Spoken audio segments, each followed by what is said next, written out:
So as Julian said, this is the 125th birthday year of Humanists UK, founded in 1896 as the Union of Ethical Societies. This talk is a bit of a whistle stop, needless to say, and as I would say, I think this history is fascinating and much longer than I think most people recognise, but I will focus mostly in this talk on the period from the kind of late 1800s when the ethical societies first emerge in the UK. I'm going to share my screen in a moment so that I can share some slides with you. So as Julian said, feel free, if you've got questions that occur to you as we go through, just feel free to put them in the chat and hopefully I can help at the end. And otherwise I will start to share.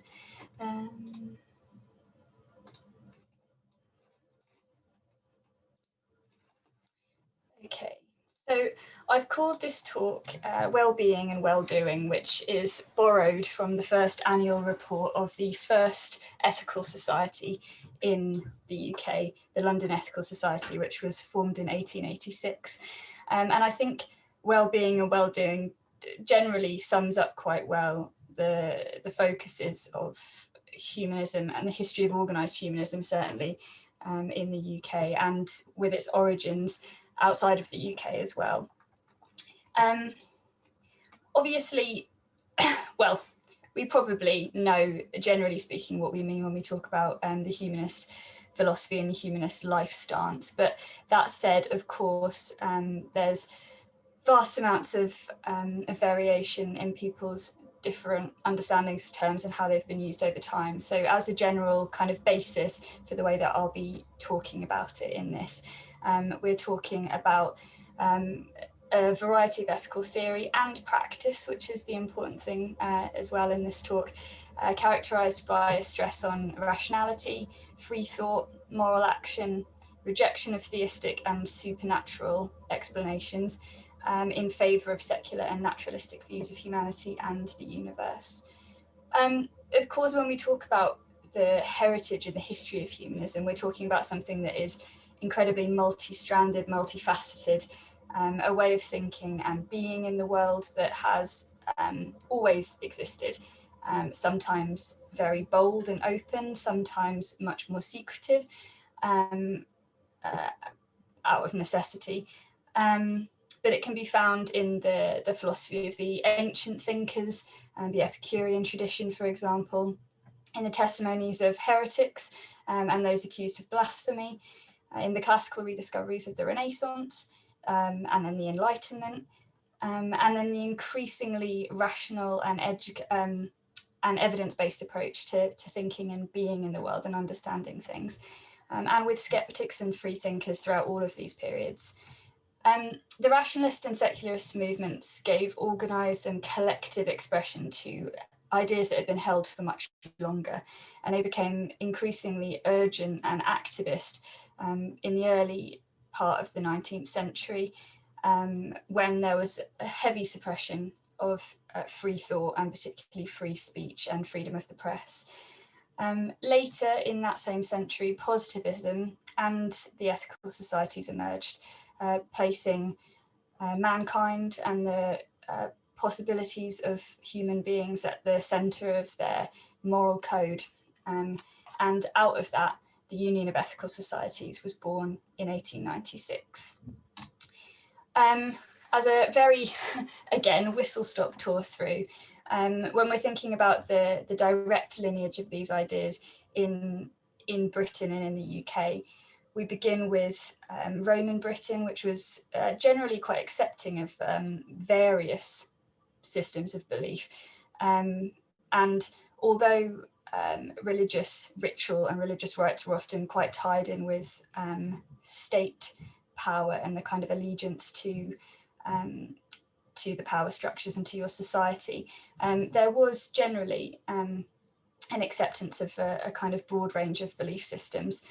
And there were thinkers and writers who both themselves and in re-expressing the ideas of ancient thinkers from the Greek schools of thought, such as Cicero, who was a Roman statesman, but whose works discussed Epicureanism, Stoicism, and Skepticism, all of which have aspects of humanism in them, and were influential later, particularly in the rediscovery of those thinkers in the Enlightenment.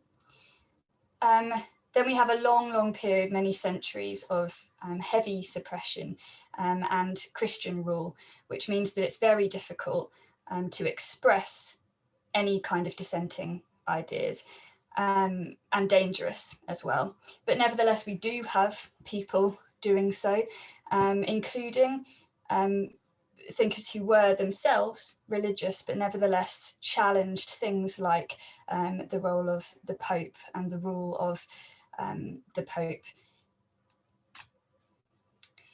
During the Renaissance, we start to get a movement of cultural revival, increased learning, and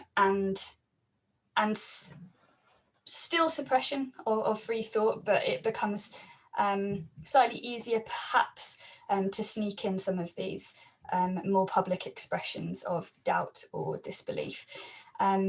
Here we have Thomas Hobbes, who is making inquiries into the possible natural reasons for religion, where the religious impulse might arise from, which isn't openly atheist or infidel, although it did lead to some accusations of that, but nevertheless starts to investigate some of these potential reasonings.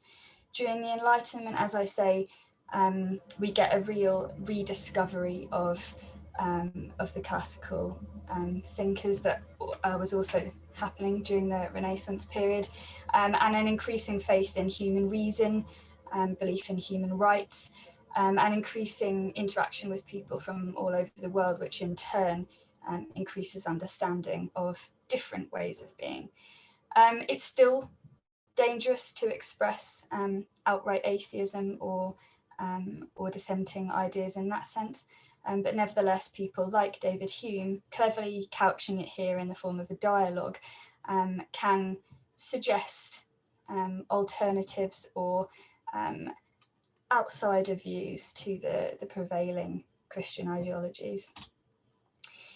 As I said, during the early 19th century, you get this heavy suppression and conscious suppression on the part of the people in power in the UK to suppress freedom of thought, and particularly criticism of religion, which is often synonymous with criticism of the state and the ruling powers. You get the prosecutions for blasphemy of people like Susanna Wright, whose trial is pictured here, Richard Carlile, who published this and was himself imprisoned for many years on charges of blasphemy, and others like Robert Wedderburn, all of whom expressed ideas that were deemed blasphemous and published materials that were deemed blasphemous, but defended themselves eloquently in the form of their trials, which were then often published and shared widely. And as was argued by those publishers, that in itself was a very good way of sharing the most eloquent arguments for atheism. And eventually the authorities did kind of cotton onto this, and that they were shooting themselves in the foot somewhat by forcing these prosecutions and consequently drawing a lot of attention to these more radical ideas. During the Victorian era, it's still, particularly among the middle classes and the upper middle classes, very much one and the same when it comes to religious ideology and social acceptability. And I've chosen this kind of twin pair of texts as a representation of this. These were written by Leslie Stephen, father of Virginia Woolf, and Julia Stephen, his wife, and herself, a writer and very capable thinker, who wrote this essay, Agnostic Women, in 1880 to defend the position of women who had decided that they couldn't, in good conscience, follow set creeds and doctrines, but shouldn't be castigated, certainly not any more than men, for doing so. Leslie Stephen himself became very active in the ethical societies when they emerged and was president of the West London Ethical Society for many years. But you do see in this period an increasing shaking, really, of the foundations of religious thought, particularly with the discoveries and increasing understandings of science. Charles Darwin's On the Origin of Species is published, and we get words coined as well that start to describe these new ways of thinking. So George Jacob Holyoake coins secularism in 1851, and T.H. Huxley coins agnosticism in 1869, and both of those are conscious choices to define the position of non-belief or uncertainty in ways that are more positive than atheism, which is typically associated with something very immoral and even evil. In the early 20th century, we've got the increasing growth of these movements in these organised bodies of humanist thinkers. Writers, artists and philosophers begin to be able to express some of these ideas more freely. And I've chosen Julia Huxley here, a lesser known Huxley perhaps, but very much a free thinker and the co-founder of a school with Leonard Huxley, which advocated a kind of progressive education, including dropping religious instruction, which is a theme all the way through the organised humanist movement, as you'll see. And then we have the Humanist Revolution. So from the 1950s onwards, humanist ideas become much more the kind of common sense of the general population, and lots more people are expressing and considering themselves and labelling themselves non-religious. And it is defined very much in terms of a positive philosophy for living and a well-rounded philosophy too. And here we've got E.M. Forster, a long time Vice President of the British Humanist Association, or the Ethical Union, as it was then, who is expressing this sentiment in very glowing and very positive terms. There's, as we've said, lots of different names that emerge over time for free thought, this idea that you should be able to think for yourself, and as Humanists UK have it today, act for others too. We have Owenism in the late 1700s, and really, or Owen is born in the late 1700s, I should say, and Owenism really takes off in the kind of 1830s and 40s, and it offers a radical vision of both society and the ways of thinking about the ways we order it. Owen, as I say, utopian socialist, sought for a complete reimagining of society. Excitingly, for women in particular, this involved a far greater agency for them, some of whom, among them Emma Martin, who's pictured on the left at the bottom there, and Frances Wright on the right, both were strongly atheist and very much anti-religious, particularly in terms of the role of the oppression of women, or the role that it played in that, in society and in the justification of that. Emma Martin began as a Baptist preacher, and she was fiercely evangelical in her youth. She then went to an Owenite lecture, originally to debate with the speaker, and gradually came around to the Owenite way of thinking. And she then, as so many did, turned her incredibly acute knowledge of the Bible into just withering criticism of it when she was facing opponents. And she actually earned such a reputation for this, an infamous reputation, that she started to be criticised not just from outside of the Owenite party, but also inside. And eventually she retired from Owenite lecturing and took up midwifery and practiced privately as a midwife, unable to do so officially or for any established body because of her atheism. until she died in 1851. She was a fascinating and amazing woman. There's a whole talk about her in itself, I'm sure. Frances Wright, on her right, founded an experimental community called the Nashoba Commune in America, which also brought in very heavily abolitionist ideas. She wanted it to be an experimental community which both explored the ideas of Owenism and proved the possibility of emancipating enslaved people. And all of this was very much couched in this idea of rational religion that was present in the Owenite way of thinking, which was to do with free thought and thinking for oneself, but also with a compassionate and outward-looking philosophy also. As I say, secularism, so the idea of the separation absolutely of church and state, and the fact that there should be no privileging on account of religion or non-religion, was very much a part of the Owenite tradition.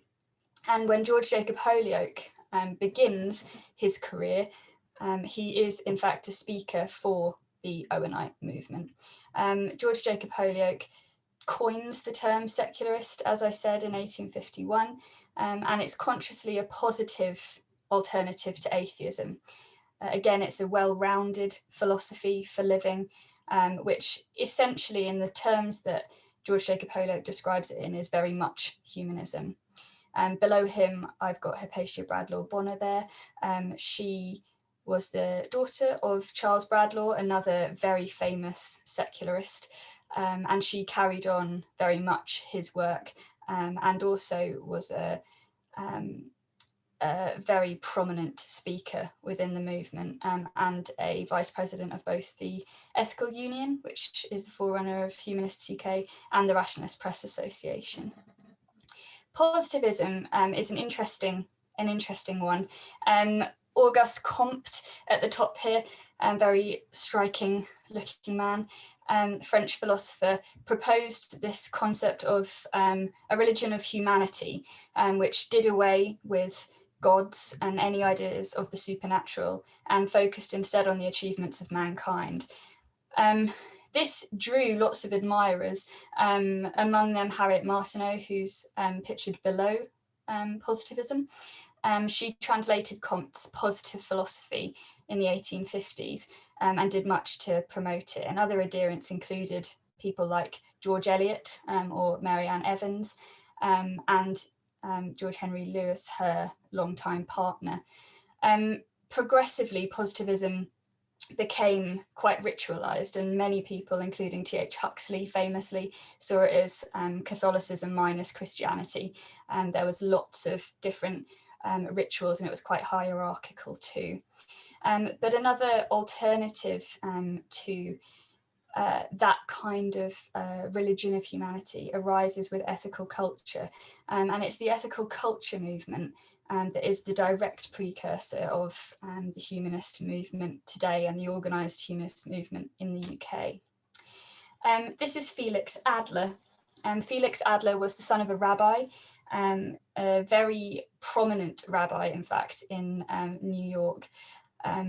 Felix Adler gave a controversial speech to his father's gathered congregation, in fact, at the Temple Emmanuel, where he was the rabbi, in which he suggested that there was a need for a completely new concept of religion, which did away with the doctrine which were so divisive between different people.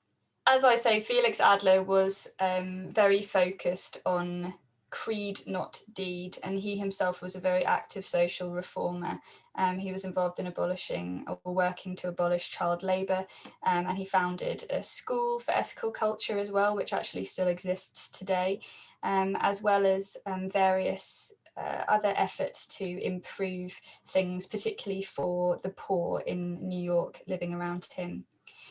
These values travelled over to the UK, partly through awareness of Adler's work and writings, and also through the work of a writer and early humanist called William Salter, who wrote about ethical religion as it was described then. And this leads in 1886 to the establishment of,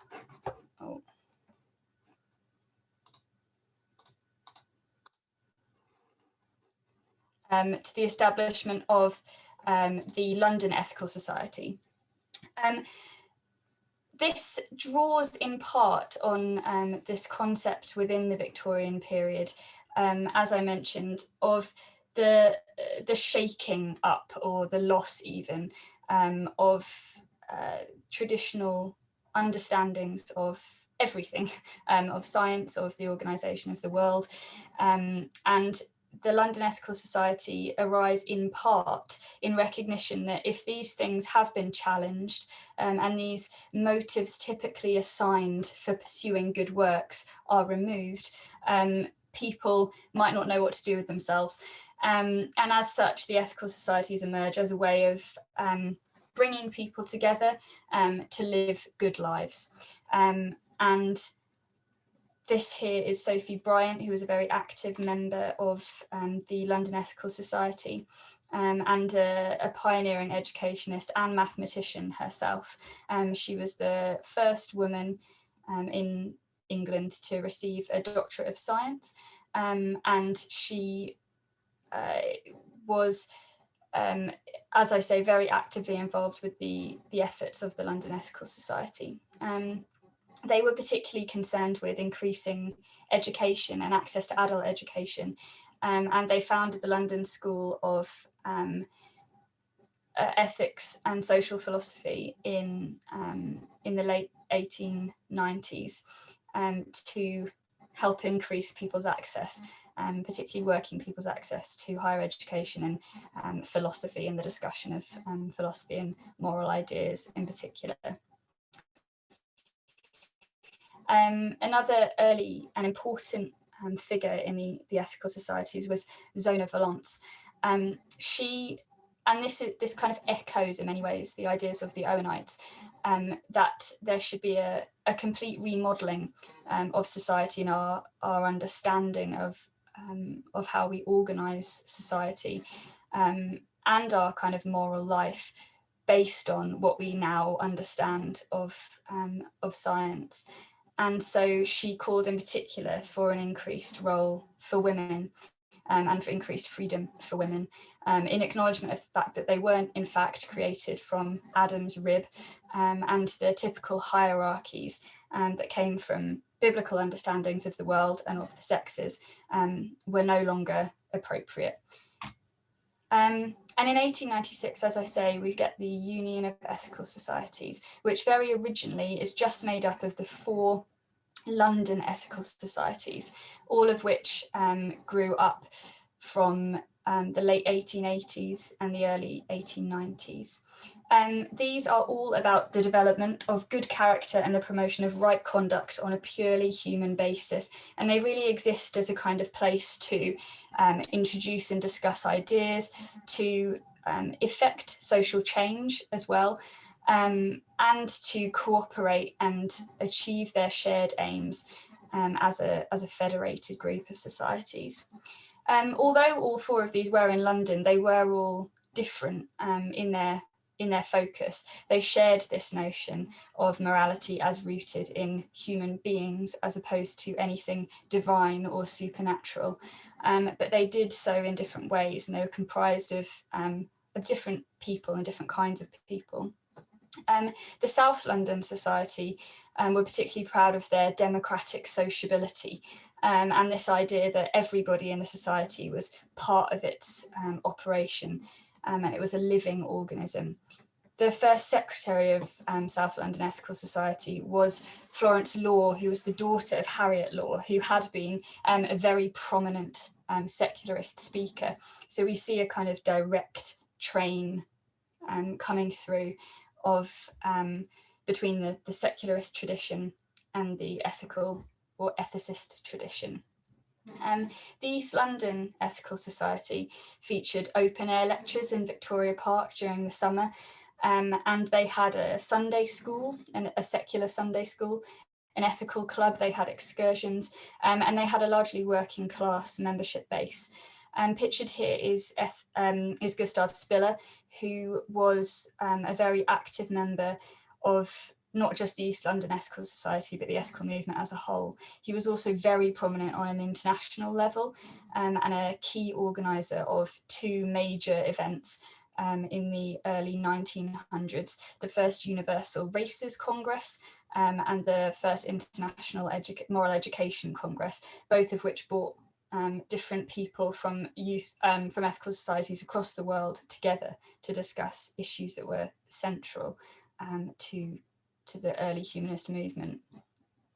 The West London Ethical Society, founded by, among other people, Stanton Coit, who was a very major figure in the early ethical societies with a great name. He was an American.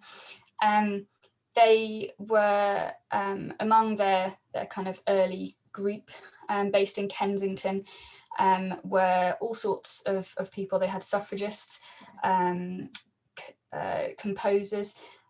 Leslie Stephen, as I said, was their president for many years, and Ruth Homan, who's pictured here, was again a charitable worker and an educationist who was the daughter of a very wealthy philanthropist, in fact, but dedicated her life to working largely on the London School Board and in various efforts to improve education and the welfare of young people and women in London.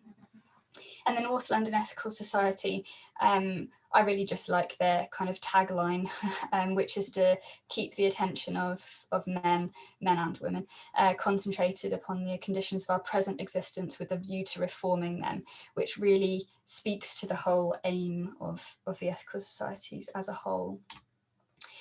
On the left here is the kind of overarching principles of this early union. And you'll see really that it establishes very much, albeit in fairly Victorian language, the kind of efforts of the humanist movement as it continued to grow and to work. And in the same year as the union was first formed, the International Ethical Union was also formed. This is the kind of precursor body to Humanist International today, although Humanist International itself was, there was a gap in between the two. Humanist International was founded officially in 1952 as the International Humanist and Ethical Union. But there was, as I say, very much from the beginnings of the Union of Ethical Societies, a sense of international cooperation and bringing people of a similar mindset together from across the world. And you had representatives at the International Congress from America and Europe, as well as the UK societies. The movement really blossomed, and you had ethical societies all over the UK. So by 1906, you had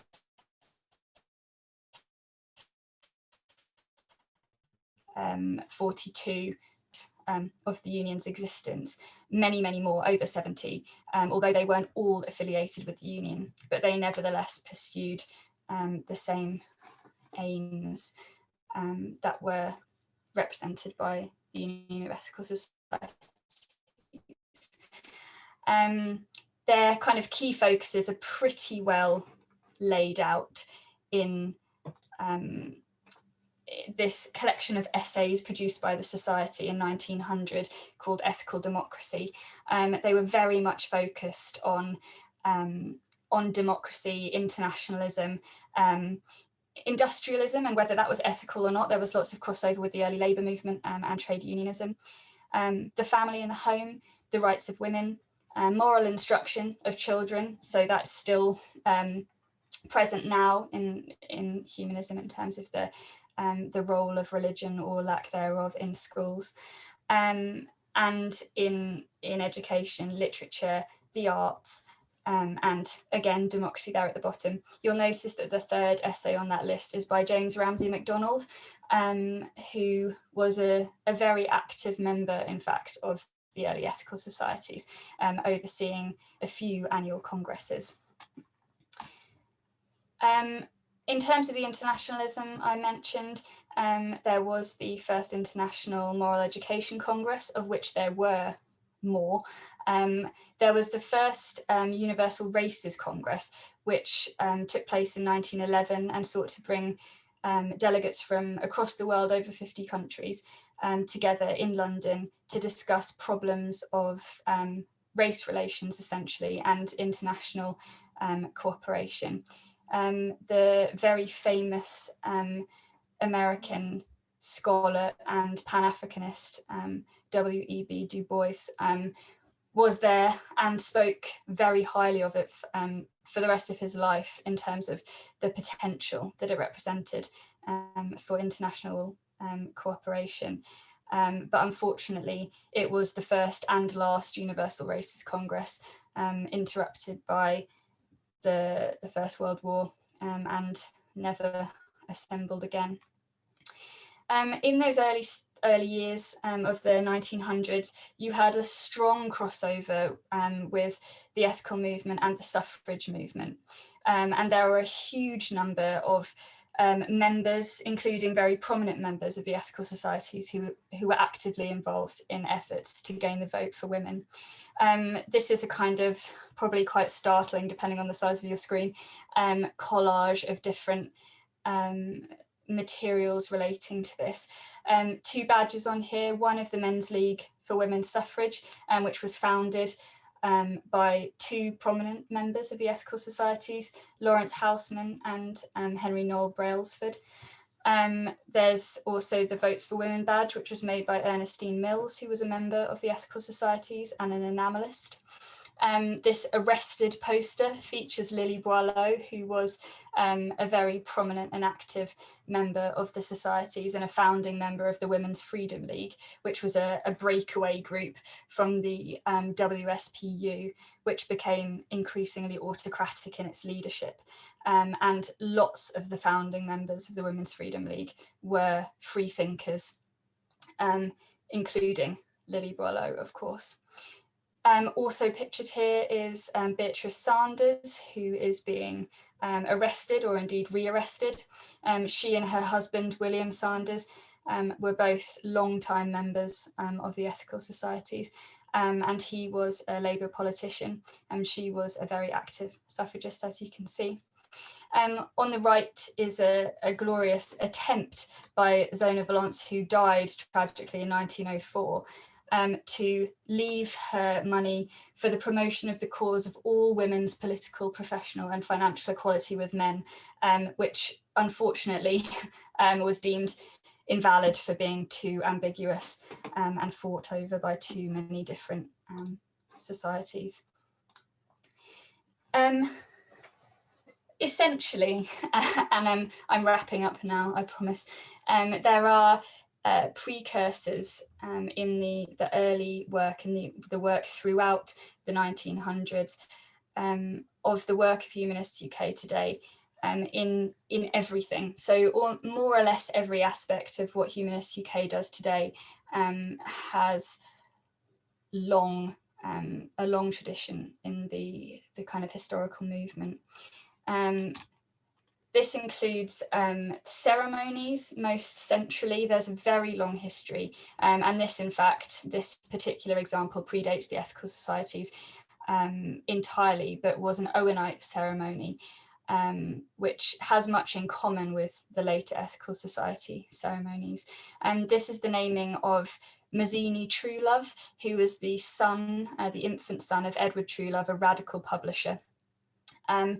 He's named after Giuseppe Mazzini, who was an Italian revolutionary, and the notion of this naming ceremony, which took place in 1849, was to imbue the values and the virtues of Giuseppe Mazzini into this infant child. So that includes straightforwardness of speech, an iron will, independent ideas, self-respect, self-dependence, obedience to reason, conquest by kindness, interesting phraseology, a perseverance which never pauses, and an endurance which never fails.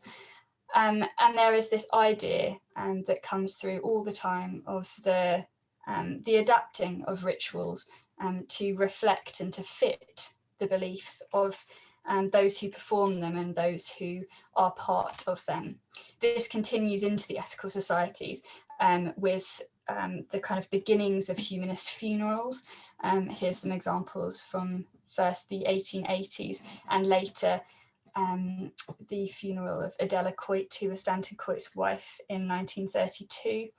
And all of these represent an attempt, as I say, to represent the humanist and the non-theological beliefs of those who they were serving and were delivered to.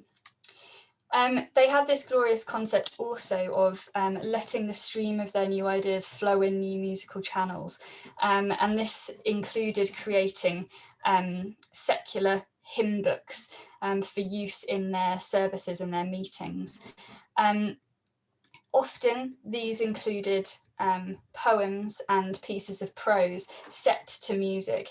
And they did acknowledge that this might sound initially quite jarring because people wouldn't necessarily know the tunes they were supposed to be singing to, and it could indeed sound awful, and clearly sometimes did. It really divided opinion among the ethical societies.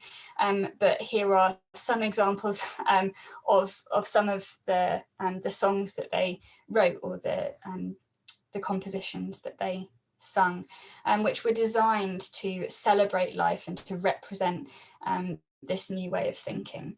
Emily Josephine Troop, who was a very prominent composer for the ethical societies, wrote herself that this was supposed to show in part that they weren't just inhabiting this vale of tears, there was more to life than that, to kind of remove this potentially kind of mournful and subjugating quality of traditional hymns. Young people and students also has a strong history in the ethical movement. During the 1920s, young people's group and the student ethical movement both began.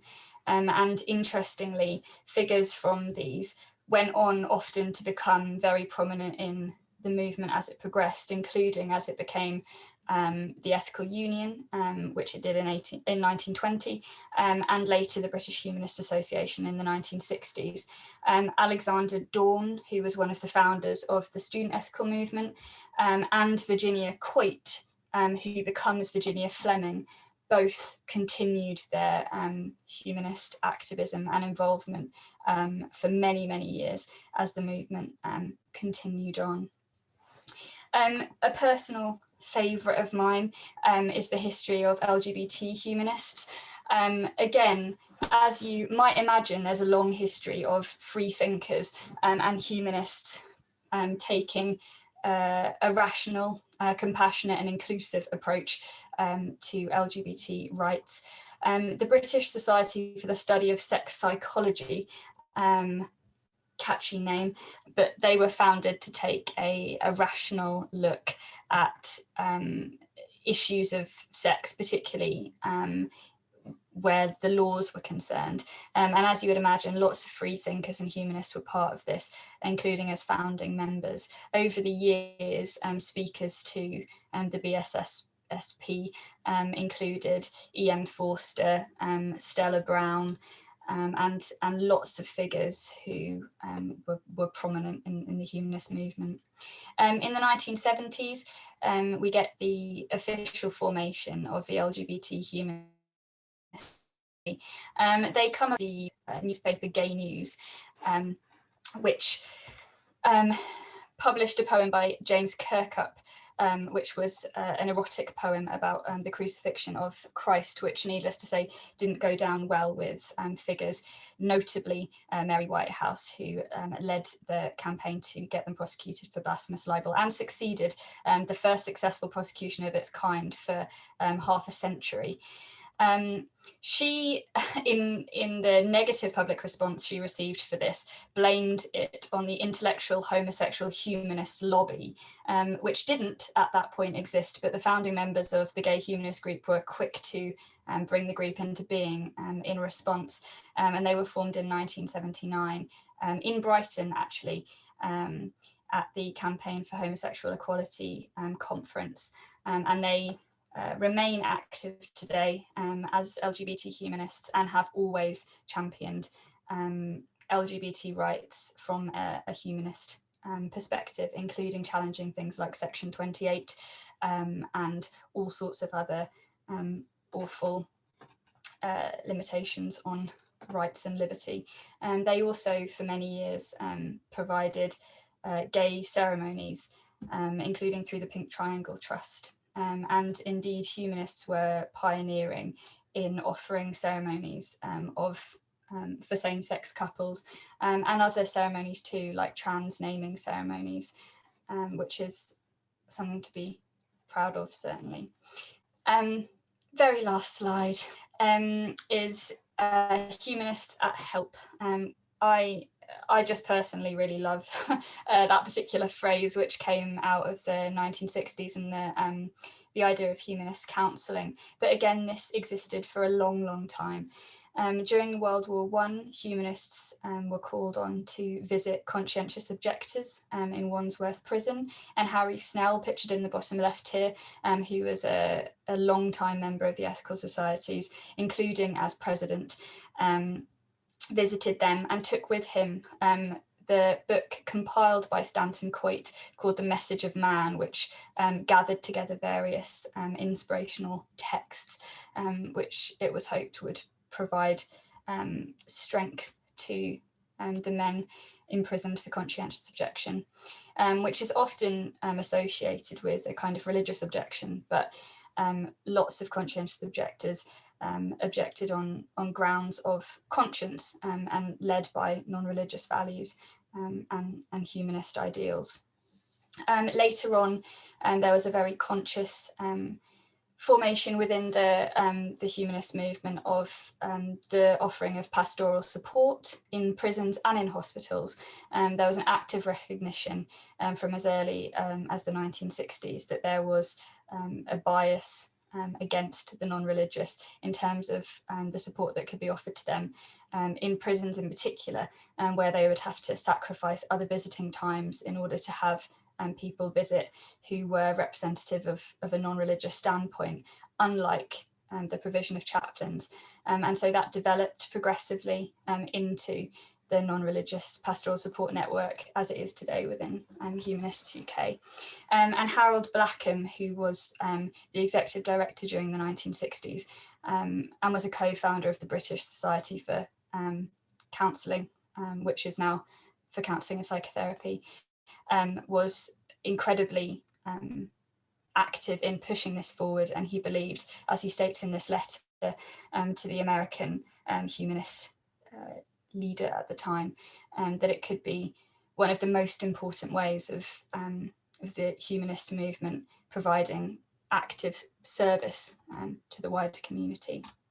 I will end it there. 125 plus years of well-being and well-doing, starting at the very beginning of the organised humanist movement, and with the notion of deed, not creed, and continuing today with a long, long tradition of taking reason and science and compassion and applying those not just to the way that we live our lives for ourselves, but also very significantly for others